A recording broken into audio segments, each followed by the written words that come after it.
Welcome into the Arrowhead Pride Rapid Reaction Show after the Chiefs' 27-3 loss to the Tennessee Titans. My name is Pete Sweeney. I'm joined by our AP podcast producer, Stephen Serda. And man, was that ugly in Tennessee. I don't know how long we're going to go. I don't know how much there really is to talk about in this game because seemingly everything was bad. I mean, there was nothing good. I mean, I don't think there's a point you come away with. I do have one silver lining, but we got to start with some of this bad stuff. The Chiefs looked completely overmatched. They looked like they were the far worst team. They looked like maybe a team that could fall out of postseason contention. And just one where, you get to a third of the season and you say to yourself, okay, is this a bad team? Or is this a team that's good, that's playing poorly? And I think I was subscribing for a while to the idea that, okay, this is a good team that will figure it out. They're not a team that's going to continue to turn the football over. But then, you watch this game and you have to say to yourself, Steve, well, it's not like it's week 2 or 3. It's week 7. I mean, we're going to get to the halfway point mark in 2 games here. The Chiefs lead the league with what is now 17 turnovers after that one right before the end of the game. The offensive line looks horrible right now, allowing Bud Dupree to get to Patrick Mahomes. We saw the nasty hit. I mean, that is as real as it gets. If you lose Mahomes because he's hit with a nasty hit like that, and it was terrible, I'm surprised he got through the concussion protocols so quickly. Your season is over anyway. The offense continues to turn the football over. You can see that Patrick Mahomes is uncomfortable in the pocket due to the lack of protection. He is pressing still. You saw that in the interception to Josh Gordon. The opposing teams with their coverage schemes are essentially eliminating what was a really, really exciting offense that would be able to accumulate big gains through the air. This was a different type of game where you couldn't even really run the football because at the half you were down 24, or I should say 27-0. So you couldn't even really mix it up like maybe you've seen for the Chiefs. And the defense was horrendous. I mean, there's no other way to say it. I wish I could beat around the bush here, but let me just read it off to you to start the game. Touchdown, touchdown, field goal, touchdown, field goal. So you're wondering, okay, well, why is Patrick Mahomes trying to force and press? Look no further than the possessions. And so, the one good thing, I mean, I guess you held Derrick Henry to under 100 yards if you can write home about that. But it was Ryan Tannehill who sliced and diced the Chiefs. A.J. Brown was fantastic in this game. 8 catches for 133 yards. He's 6 feet. He looked like he was overmatching the cornerbacks. The cornerbacks looked like they couldn't handle anything the Tennessee Titans were doing. And then Derrick Henry just kept the ball rolling. This was a game that we watched on Sunday. And you hate to say this, and okay, this can change. I'd like to see some signs of the possibility of it changing, but this was a game on Sunday between a good team, one of the AFC elites, and a bad team. 2 weeks ago, we were saying that might be the other way around. No, the Chiefs are the bad team. They're 3-4 through 7 weeks. They turn the football over. They're bad on defense. The Titans, who are coming off of wins now against the Buffalo Bills and the Chiefs, could be the best team in the conference and may at some point here with the Ravens trailing 41-17 against Cincinnati, they might be the best team in the conference seemingly out of nowhere just a couple weeks after losing the New York Jets. So who's figuring out the NFL? I don't know. I know that was random. I just don't know what to make. I don't know how to make sense of this, quite honestly, with you, Steve.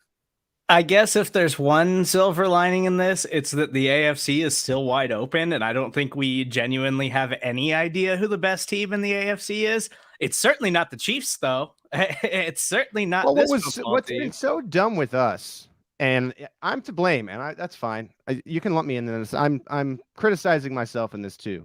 Like we'd go on to 610 Sports Radio with Jay, and we were just so arrogant, like, oh, who's the second best team in the AFC all throughout the offseason? Who is going? Are the Chiefs even in the top 5 in the AFC? Like, probably not.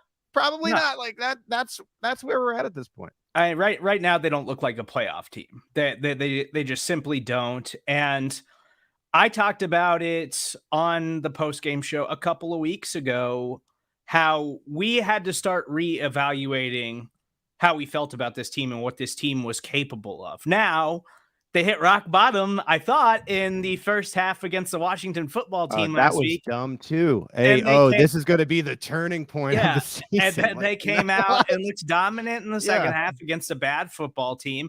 And then today, they just got totally dominated from start to finish. And it's everything right now. Like, they simply could not do anything today. They couldn't block. They couldn't pass the ball. They couldn't run the ball. They couldn't play defense. They couldn't cover anybody. Like, Derrick Henry actually having kind of a quiet game was a fluke.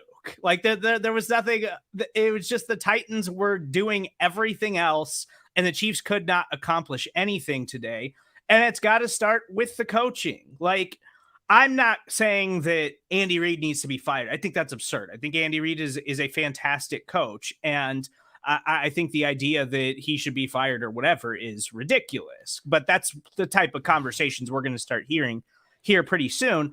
But the Chiefs have a lot of stuff to figure out, and it's not like they got a bye or something coming up where they can figure some things out. That bye week is a long ways away. This team is just totally falling apart right now. Well, that's kind of what I put in my rapid reaction. You do have the New York Giants this week, and even after that disgusting thing that we just watched against Tennessee, I would think that the Chiefs do end up beating the New York Giants. But then you got 3 tough games. You have the Green Bay Packers, you have the Las Vegas Raiders, and I get it. Maybe you know, you're not a fan of the Raiders, or you think, okay, they're not one of the better teams in the AFC. It's still a division game. And you could play the Broncos, and I would say, okay, you got to see how that game goes because it's a division game. These teams know each other well. The Broncos clearly look like the worst team. The Raiders are all right, right? So that's going to be a tough game in the division. And then you're facing the Dallas Cowboys. You're 3-4, right? So you could be going into your Week 12 bye under 500. It doesn't seem that crazy at this point. Do you know what I mean? Like, so I'm just wildly surprised that it's gotten to this point. And I will push back on you a little bit. I don't think we're to the point where, even as bad as it is, head coach Andy Reid is going to be getting the fan treatment that is, okay, we need to get rid of Andy. However, I think Steve Spagnuolo is going to begin to get that a little bit here because the defense cannot stop anything.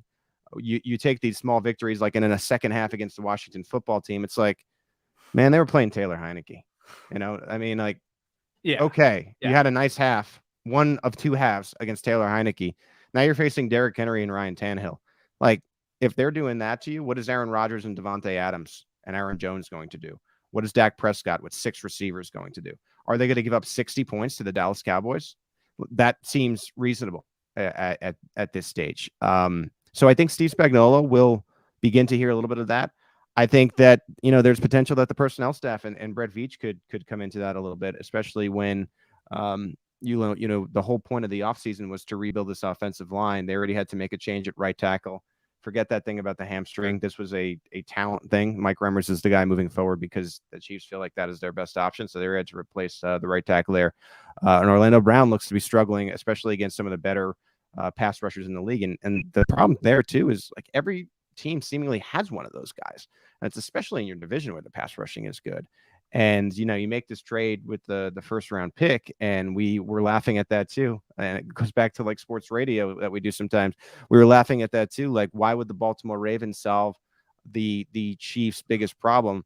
I don't think we're completely there yet, but I do think I'm beginning to wonder if the Baltimore Ravens slid like the Trojan horse into Kansas City, and he's not up to, you know, the caliber of what Patrick Mahomes needs to protect his blind side. Yeah, he just simply wasn't good today. And we talked about it this week on Show and BK about the Titans edge rushers and the speed that they have coming from the outside.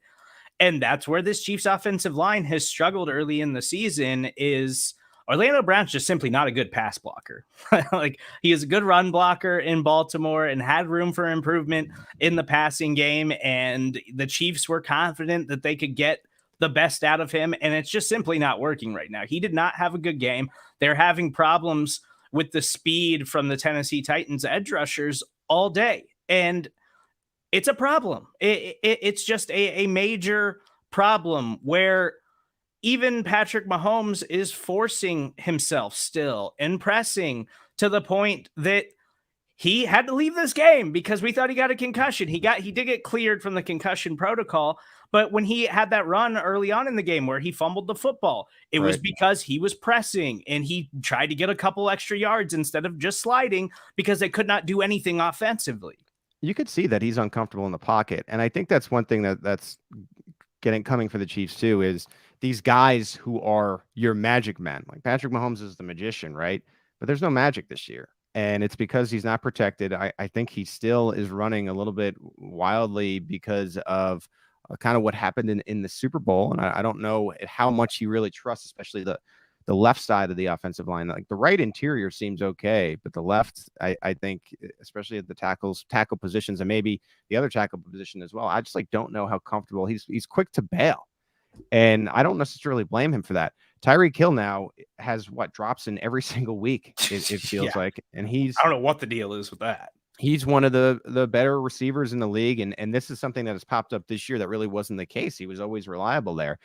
Travis Kelce, I think he's now pressing. He lateraled in this game with the Chiefs down 24. He almost did it a second time too. He almost tried the game.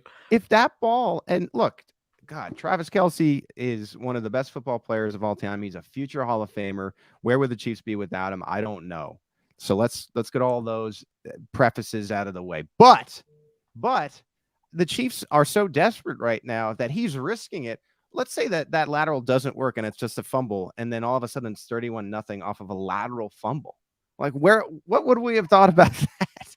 So these guys you forever you can rely on. Okay, let's say Tennessee is going to go out there and score 27.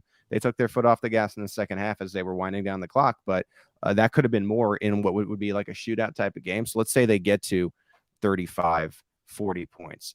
Patrick Mahomes in the offense used to be able to match the other team. Like the defense could stink. People want to compare it to 2018. Sure. Whatever. It's actually worse than 2018, but let's say for comparison's sake, the difference then was that the Chiefs could score and stay in those games. I think about the Los Angeles Monday Night Football game. The problem is the defense is that bad, if not worse again, and the offense is bad. And you have these times in the game where the team just feels utterly lost, with Andy Reid taking a timeout in the third quarter to kick a field goal that ends up getting missed anyway. We had said, okay, it felt like rock bottom against Washington last week. Now I think you're kind of there in a sense again, because in a way, coming off the Monday night win against Buffalo, which gave the Titans short rest, they finally looked like an AFC contender again. So this could give you a measuring stick. This would be a tough game to win in Tennessee. And the Chiefs just got dominated, man. They're not even close to being what is be considered an AFC contender. Forget Super Bowl contender. Is this team going to even make it out of what would be Wild Card Weekend? Are they going to make it to Wild Card Weekend? Those are real questions that are starting to come up. Yeah, they're simply not a playoff team right now. You can't play defense. You can't protect Patrick Mahomes. You're turning the football over at a higher rate than anyone in the NFL. And the offense, I'm not that worried about the offense as a whole moving forward, because this was a bad football game, obviously, but they're going to get that stuff figured out eventually, or, they're still going to put up points and they're still going to be efficient, and Patrick Mahomes is still going to be a special player. But the mistakes are just way too much for any team to overcome. And the Chiefs continue to do this to themselves. In that second half, when Andy Reid decided to kick that field goal, I was like, oh, they've already given up. They've already given up any hope that they're going to win this football game, or that they're going to come back and make it competitive. And not only that, they did it again. They kicked a field goal again. And that time it was coming off of, they put the punt team on the field, then decided to kick a field goal, then had to burn a timeout for no reason. Like, it was just total disorganization. And so in the second half of that football game, they had no interest in making it competitive or winning. Like, it was as if they didn't even want to be there. And that's not a playoff caliber football team. I'm sorry. They just simply aren't right now. And that's why we have to totally reevaluate this team moving forward. Like, because I feel like we've done a lot of, over the first 6 weeks of the season, kind of looking at the stats, diving into the analytics and stuff and saying, well, yeah, but like there's underlying things here that are still like really good about the Chiefs offense. And if the defense can just get things figured out, they'll be okay. No, we need to start reevaluating them based on the competition that they're playing, because they're 0-4 against division leading teams in the AFC this season. So the top of the AFC, the best teams that you're going to see in the postseason, the Chiefs can't hang with those teams at all. Yeah, and I really do feel like you're one bad loss away from this whole thing falling apart. Like, now you get to Monday night, and God, if Joe Judge and Daniel Jones somehow come into Arrowhead Stadium and win, I mean, what are we even doing, right? Like, what at that point are we even doing? That's where the team is. I want to read this off to you, okay? This was just tweeted out by an NFL stat Twitter account. 32nd in turnovers, 32nd in points allowed, 32nd in yards allowed, 32nd in yards per play allowed, 31st in pass yards allowed, 31st in receiving yards allowed, 31st in rush yards allowed, 32nd in first downs allowed. If that was a team like the Jacksonville Jaguars, we're saying, oh, they're going to be picking in the top 10 of the NFL draft. Because it's the Chiefs and they've won back-to-back AFC title games, we've been giving them the benefit of the doubt. But, like, I'm to a point right now where if they somehow lost to the Giants, like, I wouldn't be completely stunned. That is the level of play. And it seems like there's this book out on Mahomes and taking away the deep ball. And then you look at the defense with the lack of pressure and the run stopping, and how these talented receivers that are seemingly on every team are just kind of carving them up at will. Like, everyone knew that Brown was the Titans' best receiver, yet he still goes for 8 and 133 and a touchdown. I do want to get to my silver lining here in minute 17 of the podcast, because I wanted to make sure I included something that I liked that I saw. And if you're one of those fans that is like, I'm ready for 2022, today's the day that's fine. I'm not going to kill you for that. But speaking of 2022, it does look like Nick Bolton looked the part as the mic. It seemed like he was making most of the calls today. We'll have to get that confirmed by Andy Reid and Steve Spagnuolo this week. And Willie Gay looks good next to him. So you'll have these two cheap linebackers. This is like the one single silver lining. And I also kind of thought like Juan Thornhill looked a little bit better. Everything else seemingly in the game was a complete and utter disaster. Offense, defense, turnovers, everything. I didn't really see any other positives than that. Steve, did you? No, I mean, Nick Bolton did have, he looked good, and he looked good against Derrick Henry a couple of times. So yeah, you got to feel strong about that performance from Nick Bolton, and Willie Gay having the interception, and just, those are positives. Here's another silver lining that we're getting here as we're doing this podcast about 3:28 p.m. Patrick Mahomes has cleared the concussion protocol. I know that was reported on the broadcast. Chiefs head coach Andy Reid said it was his decision to take him out, and you can hear Andy Reid talk about this game immediately following our commentary right here on the Arrowhead Pride Podcast Network. So that's another positive, right? I mean, that's an obvious positive, but as I said before, if you lose Mahomes, you might as well pack it in anyway at that point. Like, if you can't lose him, especially this year. Like, there have been other years where, he was out for a handful of games in that Super Bowl year. Okay, I mean, you can lose him for 2 or 3 games. You can't afford, if they don't have, if they didn't have Patrick Mahomes for any period of time, you would be in serious danger of missing the postseason. This team is worse than the 2018 team right now. So, in my opinion. So, yeah. Well, the 2018 team gets killed, but they still finish basically like 3rd or 4th in the league in a sense. You were in the final 4. Yeah. Well, and because the offense nobody could stop the offense. So it didn't matter that the defense was terrible. Now the offense is struggling, and their defense is the worst defense in football, and they can't hang on to the football. So, this team's worse than 2018 right now. So if you lose Patrick Mahomes, it's over. So, that's good news. That's another silver lining here. But I said it for weeks, and I feel so stupid now. Like, this defense has too much talent to be as bad as 2018. There's too many playmakers on that side of the ball. They got to turn things around. And I just feel like I'm an idiot, because this defense is worse than the 2018 defense. Like, they just simply are. They cannot stop anybody. Opposing offenses, I think I tweeted out during the game, it's the Chiefs defense is now the get right game for any opposing offense this season, because Tennessee Ryan Tannehill had been struggling this season. He had 6 touchdowns and 4 interceptions coming into this game. They could not get anything going in the passing game. A.J. Brown and Julio Jones had both been pretty major disappointments coming into this game. And I know Julio was kind of quiet. He's a little bit banged up. But A.J. Brown looked every bit the wide receiver one that you expected him to be in this game. And Ryan Tannehill was fantastic because the Chiefs just simply can't stop anybody. Yeah, a couple things here. Tyreek Hill and Travis Kelce also too, and I think it's worth saying. I mean, they look like they're injured right now, and when the defense is playing this bad, and these guys are banged up, and they're not playing well, and you're left with McCole Hardman, who can't hold on to the football. It seems like you're just not going to win games because Mahomes is not protected. His best players are injured. They're missing their running back. Darrell Williams wasn't even able to even get in a groove because before you knew it, the Chiefs had to turn into throw first, which makes that whole zone coverage thing even worse because you can go from cover 2 to a cover 4 look and just play back knowing that the Chiefs are never in a million years if you play back going to score 27 points. What if we said that about this team? It's just crazy. I don't really know. I know we've talked for 20 minutes, but I don't know what the right words are. And it's hard to see a way for the Chiefs to get out of this and look like the team that they had been for 2 or 3 years. I think that's the saddest part here. There's 2 parts that are sad to me.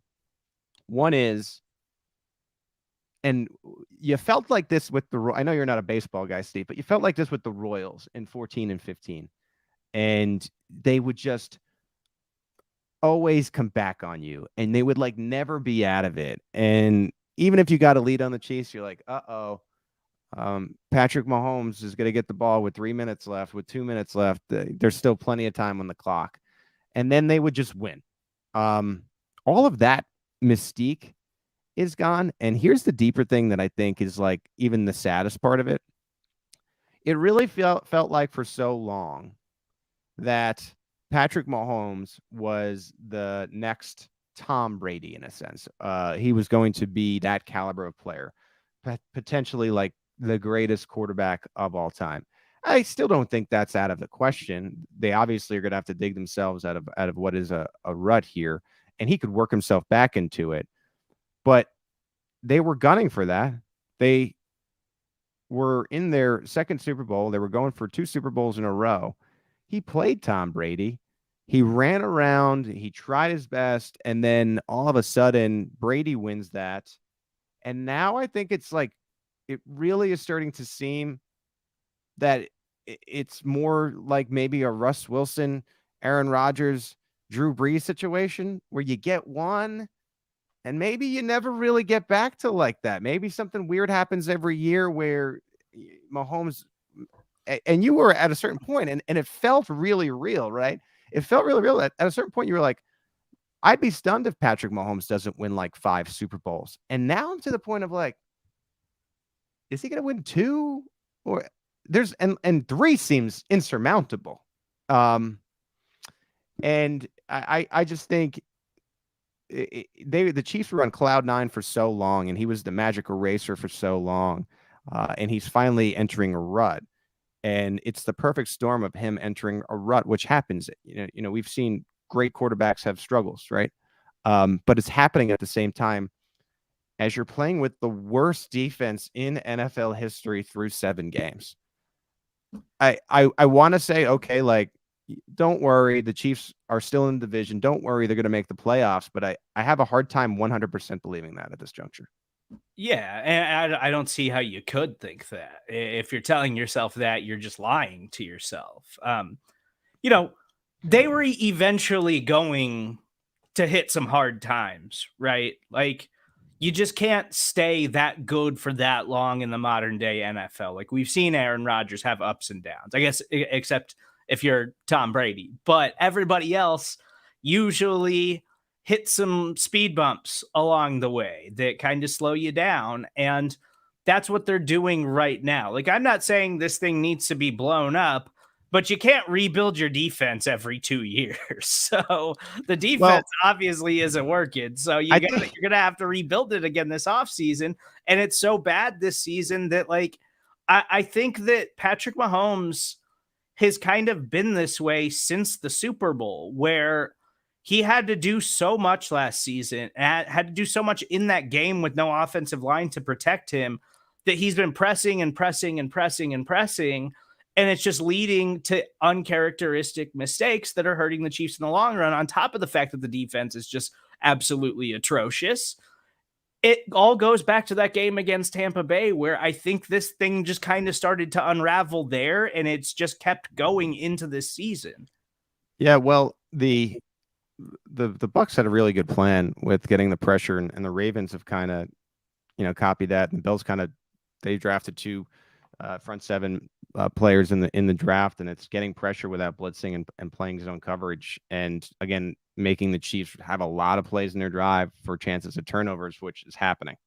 I mean, that's what's going on in a very simple term there, and I think you're starting to see some things get a little bit clearer about next year. Like there's no way Frank Clark is on this team. I think today also too, and this is why you got to stay on the field, especially if you're a player that's aging. Like today showed me that Nick Bolton is going to be the Mike next year, and the Anthony Hitchens contract is going to come off the books too, because you're entering a 2022 season where you're going to have 35 million.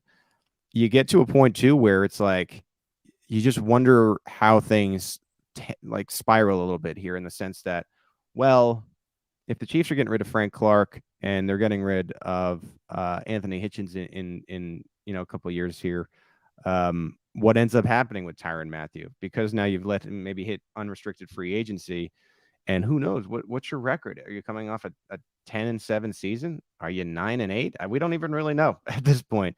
Is he going to be motivated after all that he's gone through to want to come back to the Chiefs at that point? What are you going to do with Orlando Brown? His contract is up. Do you franchise tag one of these guys? Do you just say, okay, we tried it with Orlando Brown, let's get our 3rd round pick back? You're seeing it, if it is falling apart, and it does seem that way, you got a lot of hard questions to ask yourself going into 2022. And it's tough. I mean, do you change defensive coordinators? Do you switch your scheme? Like what ends up happening here? So again, I'm asking these questions because I know they're going to come up this week. The truth of the matter is there's still 10 games left, and this is another positive note, and I'll try to remind people of this. And I know we mentioned it, but the Titans lost to the Jets 3 weeks ago. That's how quick things can change, but it's just hard to see signs that there could be any chance of that happening right now. And I think that's what makes all this really tough, Yeah, I mean, the reason I don't feel that way about this team is because, yeah, the Titans lost to the Jets a couple of weeks ago, which is just a horrible, horrendous loss. And the Jets got absolutely smoked by the Patriots today. But the Chiefs can't beat good teams. Right. So I don't feel confident in Steve, any way going into any matchup against any team with a record over 500 that the Chiefs are going to win that football game. Let's do this, Steve, because I think we've talked enough about this game. We've talked about this game for 28 minutes, and it's enough already. Again, we're going to let you, if you're listening on the Arrowhead Pride Podcast Network, we're going to lay the press conferences down after we speak and after the break. But let's go through the remaining schedule and try to be really real with ourselves about this particular team and could they win. So we're at 3-4 now. It's the New York Giants. I'm still giving the Chiefs that one. Are you? Yeah, I have to. I have to believe they'll win that football game. So that's 4-4. Now it's the Green Bay Packers. We have to be real with ourselves and say the Chiefs are going to lose to the Packers at this point. So that's a loss. So that is 4-5. Las Vegas Raiders. I think that's a loss right now. Going there on Sunday Night Football. Yeah. Let's give them losses for games that really could be losses. And I agree. Going on the road against Vegas could be one. So we're at 4-6 now. Dallas Cowboys at home. That's a loss to me too. I'm sorry to say. Like it is 4-7. So you get to your bye week and you're 4-7. Denver, I despite it being a division game, I'm going to give the Chiefs. Yeah, I'm going to give them week 13 and week 18.